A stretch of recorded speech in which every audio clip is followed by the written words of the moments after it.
বাংলাদেশের রাষ্ট্রের স্থপতি ও জাতীয় ইতিহাসের শ্রেষ্ঠ সন্তান মরহুম শেখ মুজিবুর রহমানের প্রতি শ্রদ্ধা নিবেদন করছি। স্বাধীনতার স্থপতি প্রেসিডেন্ট মরহুম শেখ মুজিবুর রহমান, স্বাধীনতার স্থপতি বঙ্গবন্ধু শেখ মুজিবুর রহমান, বাংলাদেশের স্থপতি মরহুম শেখ মুজিবুর রহমান। শেখ মুজিবের ছবি নামানোটা উচিত হয়।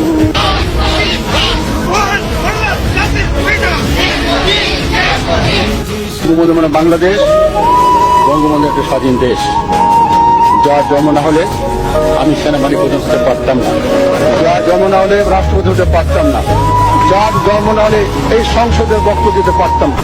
দা ভিঞ্চির মোনালিসা দুইবার রাখতে পারবে না। 7ই মার্চ সমগ্র বিশ্বে একবারই ওই ভাষণ ওভাবেই না। বঙ্গবন্ধু শেখ মুজিবুর রহমান বাংলাদেশের সমস্ত আপামর জনতার সম্পদ। স্বাধীনতার স্থপতি বঙ্গবন্ধু শেখ মুজিবুর রহমান 7ই মার্চের ভাষণ দিয়েছিলেন রেসকোর্সের ময়দানে।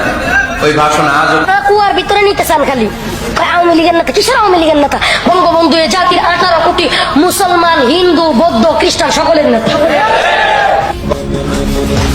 এক নেতা এক দেশ, বঙ্গবন্ধু আমার নেতা